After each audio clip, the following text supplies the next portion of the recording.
bukan bertanding. Kalau bertanding itu secara kompetitif ada kalah dan menang, tapi kita bersanding. Silakan, mangga. Yang mau produk abon apapun, mangga, kita sama-sama.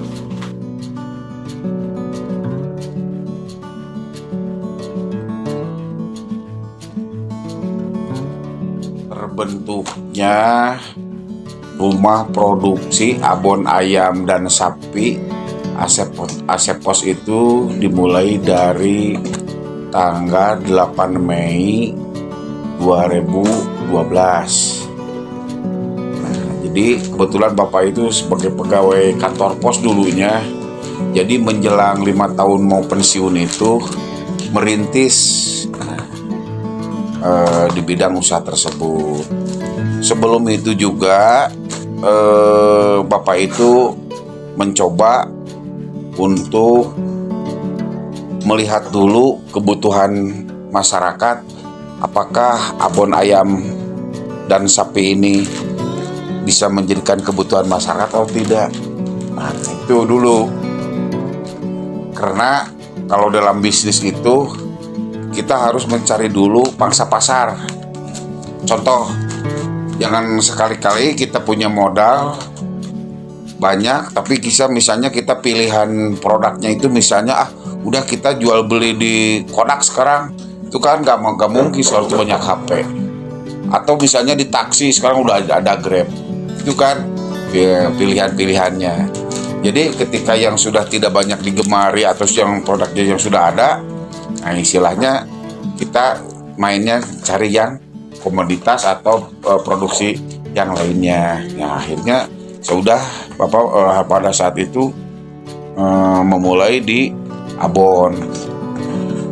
Dan itu pun ada semacam dimulainya juga itu kita buat bumbu dan sebagainya, itu ada uji coba dulu. Nah kita itu tidak besar dulu, kita masuk ke komunitas-komunitas lain seperti ke kelompok-kelompok kita. Pada saat itu ditemukan sudah berproduksi abon ayam dan sapi. Pada itu belum ada namanya juga.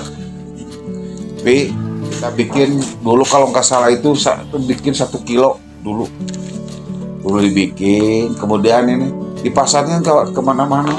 Saya punya komunitas badminton ke ibu-ibu badminton. Artinya itu juga ada ilham pada saat itu ketika ibu-ibu mau pada pulang badminton, yang dimulai di badminton dari jam 2 sampai maghrib. Ketika pada saat itu mau pulang pada bingung, takut dimarahin suaminya, belum masak. Nah saya terinspirasi gimana kalau bikin yang saya instan aja, ya bikin abon. Ternyata saya masukin lagi ke ibu-ibu yang tadinya 1 kilo, besoknya pesen lagi gitu, bikin lagi 2 kilo, masuk ke polislon. Dari nol, betul-betul Bapak, dari nol itu, dari nol. Setelah itu dulu itu bukan pakai kemasan kayak gini, pakai cup aja doang, belum ada nama, belum apa. Nah setelah itu kesininya tuh beli bikin 5 kilo 10 kilo awal itu, sampai yang saat sekarang itu restoran yang tidak mau untuk dirubah kemasannya. Setelah itu mencoba mengembangkan bagaimana studi kelayakan untuk sebuah home industry. Ketika itu minta petunjuk ke dinas-dinas terkait, di kementerian-kementerian terkait. Katanya kalau bikin makanan olahan daging abon, baik ayam ataupun apapun, yang kecuali yang tidak halal, itu harus punya PIRT untuk menjamin tentang kesehatan membuat abon. Kemudian cara memasaknya itu ada petunjuk-petunjuk khusus dari Dinkes, termasuk sanitasi dan sebagainya. Itu di bidang PRT itu artinya untuk menjamin kesehatan. Cara jangan seenaknya, misalnya bulunya masih ada gitu ya, terus misalnya nyucinya tidak bersih. Nah itu kaitannya dengan kalau yang PRT itu untuk menjamin tentang kesehatan, cara membuat produk itu sendiri. Bagaimana cara mencuci ayam yang sebenarnya, yang baiknya, cara menyimpannya, kemudian cara memasaknya itu ada petunjuk-petunjuk khusus dari Dinkes, termasuk sanitasi dan sebagainya. Dari motivasi determinasi beliau yang ingin memberi kebermanfaatan bagi warga lokal, dengan membuka lapangan pekerjaan, Pak Asep berhasil mendobrak tantangan pertama dengan mencoba dari nol untuk membuka peluang usaha, yang dari mana beliau sebelumnya berprofesi sebagai tukang pos. Beliau membaca pasar terlebih dahulu untuk menentukan produk apa yang bisa diterima oleh konsumen, yang mana produk abon pada saat itu masih langka di pasaran. Walaupun begitu, Pak Asep tidak berfokus pada prinsip persaingan. Beliau lebih berfokus pada keterjalinan relasi, dan yang paling utama adalah pada kualitas produk abon tersebut. Orientasi pada kualitas produk abon tersebut bukan hanya pengakuan subjektif semata. Pak Asep memastikan produknya teruji dengan menguji pada bahan-bahan sertifikasi legal untuk studi kelayakan home industry, dan beliau juga terus belajar dengan membuka relasi pada komunitas-komunitas UMKM.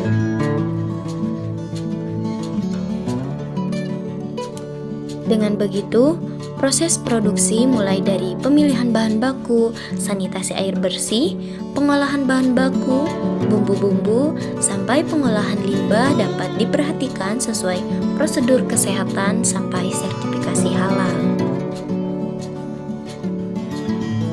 Hari ini, tantangan teknologi bukan hal yang dapat diabaikan lagi. Pasar global maupun lokal sudah mulai beradaptasi terhadap perkembangan teknologi digital. Branding promosi di media online dapat menjadi strategi utama sebagai pemasaran suatu produk yang dapat berefek pada peningkatan penjualan.